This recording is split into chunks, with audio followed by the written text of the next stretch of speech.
Radio city podcast. Radio city పిట్ట కథ with RJ Shyamili. Shyamili వచ్చేసింది ఒక పిట్ట కథతో. అనగనగా ఒక అడవికి రాజుగా సింహం ఉండేది. అడవిలోని జంతువులు కష్ట నష్టాలేమిటో తెలుసుకోవడానికి ఒక నక్కను నియమించుకుంది. సింహం నక్క మాటలకు విలువిచ్చేది. సింహానికి తన మాట మీదున్న నమ్మకాన్ని ఆసరాగా చేసుకుని నక్క జంతువులను బెదిరించి తన పనులను చక్కబెట్టుకునేది. ఒకసారి అరటి గెల తీసుకెళ్తున్న ఏనుగును అడ్డగించి ఆ గెలను తనకిచ్చి వెళ్లమంది నక్క. నా పిల్ల అనారోగ్యంతో ఆకలితో అల్లాడుతూ పడుకొని ఉంది, దానికోసం ఇది, నన్ను వదిలే అని ఏనుగు ప్రాధాయపడింది. నక్క కనికరించలేదు. సింహానికి నీ మీద ఏదో ఒక తప్పుడు ఫిర్యాదు చేసి చంపించేస్తా అంది. ఏనుగు బెదిరిపోయింది. గెలను నక్కకిచ్చి మరో గెల కోసం వెళ్ళింది. నక్కను తిట్టుకుంటూ వెళ్తున్న ఏనుగు ఒక కోతి చూసి కారణం అడిగింది. ఏనుగు జరిగిన సంగతి చెప్పి, ఈ అడవికి ఈ మాయదారి నక్క పీడ ఎప్పుడు వదులుతుందో అంది. నేను నక్క పీడను వదిలిస్తాను అంది కోతి. ఏనుగుకు ఒక పథకం చెప్పింది. అన్ని జంతువులను కలిసి తన పథకాన్ని వివరించింది కోతి.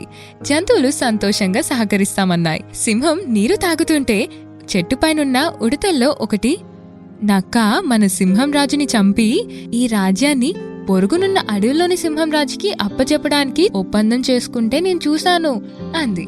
ఈ విషయం సింహం రాజుకి చెప్దామా అంది రెండో ఉడత. మనం చెప్పినా సింహం నమ్మదు, నక్క మాటల్నే నమ్ముతుంది అంది మొదటి ఉడత.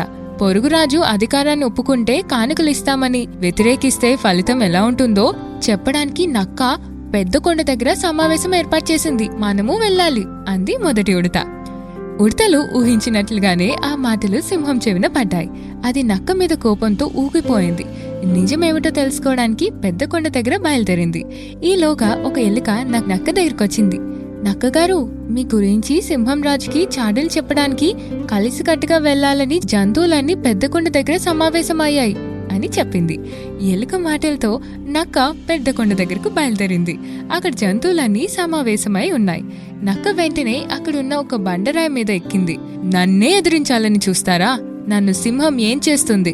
సింహానికి నేను ఎంత చెబితే అంత, నేనేం చెప్పినా నమ్ముతుంది, మీ మాటలు నమ్మదు అంటూ అరిచింది. అప్పటికే బండరాయి వెనుకకు చేరుకున్న సింహం ఉడత మాట నిజమేనని భావించి నక్క మీద దాడి చేసింది. ఆ అడవి నుంచి బహిష్కరించింది.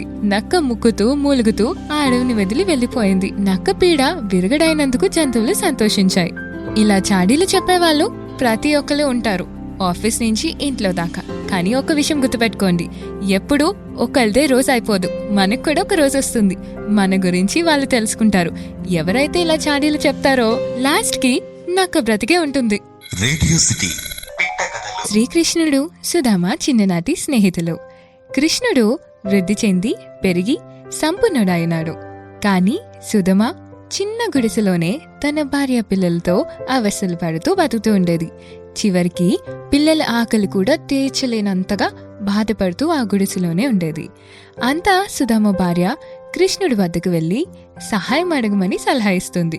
మిత్రుడి దగ్గరకు వెళ్లి సహాయం అడగాలి అంటే సుధామకి చాలా మొహమాటం, సిగ్గు అడ్డొచ్చాయి.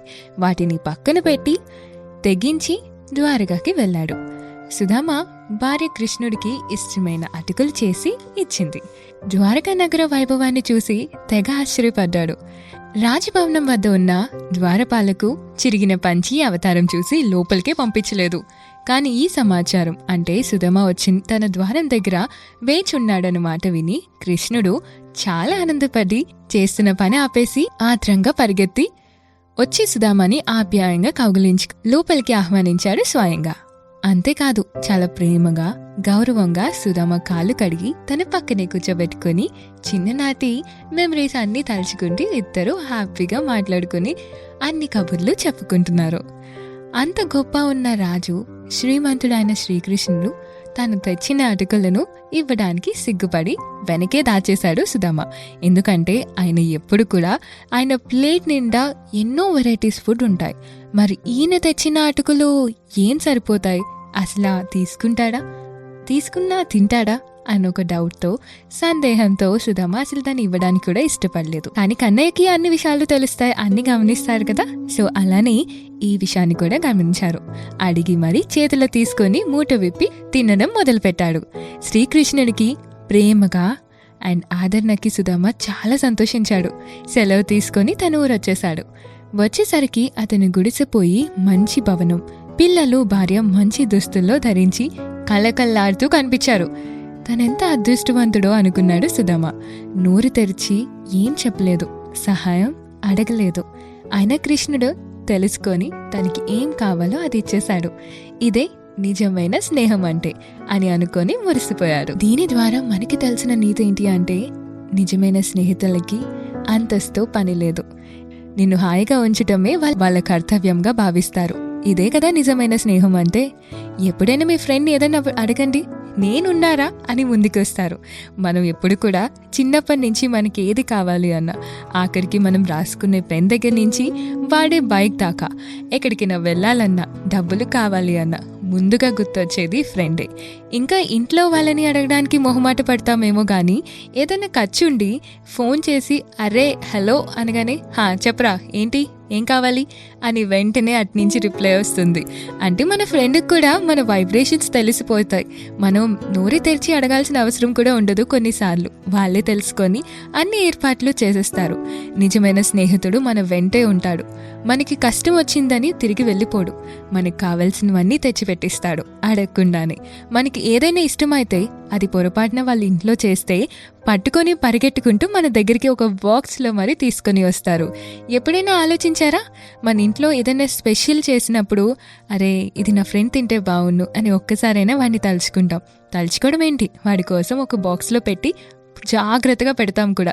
నెక్స్ట్ డే స్కూల్కో లేదా కాలేజ్కో వెళ్ళినప్పుడు తనకి ఇవ్వాలి అని. అంత ప్రేమిస్తాం మన ఫ్రెండ్స్ని. అందుకే అంటారేమో స్నేహితుడిని మనమే ఎతుక్కుంటాం అని.